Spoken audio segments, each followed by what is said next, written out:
চশমার ফ্রেম। ও বান্টুলদা, চশমাটায় এত মন দিয়ে কি দেখছো গো? এটা মহারাজ সুরজ প্রতাপের চশমা, কিন্তু চশমাটার কোনো ক্ষতিই হয়নি। কাঁচ দুটো একেবারে ঠিক আছে। এটা কি করে সম্ভব?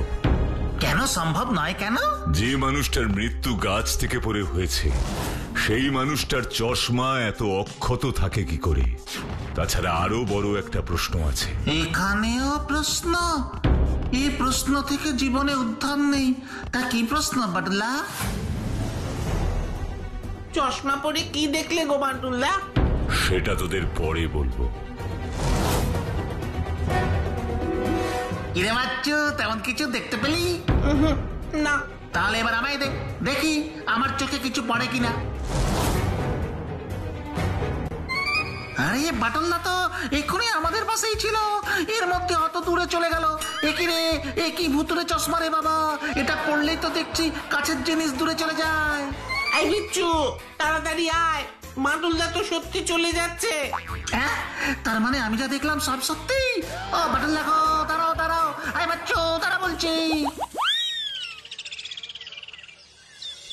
রহস্য, রহস্য স্টেশন মাস্টার মশাই, রহস্য।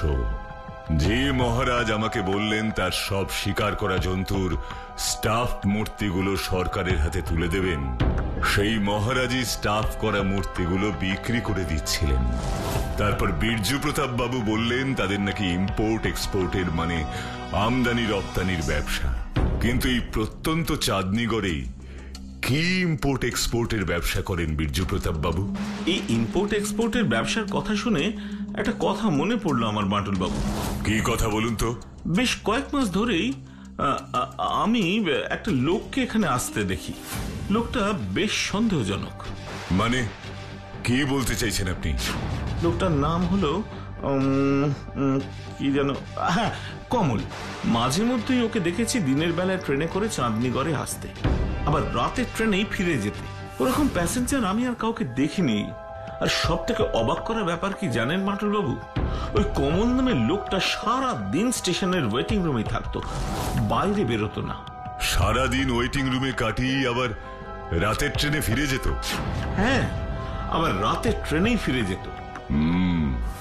রহস্য ক্রমশ গভীর হচ্ছে স্টেশন মাস্টার মশাই, রহস্য ক্রমশ গভীর হচ্ছে।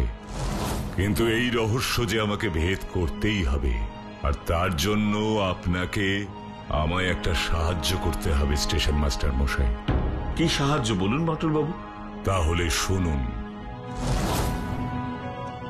ও ঠিক আছে বাটুল বাবু, আপনি যেমন চাইছেন তেমনই হবে।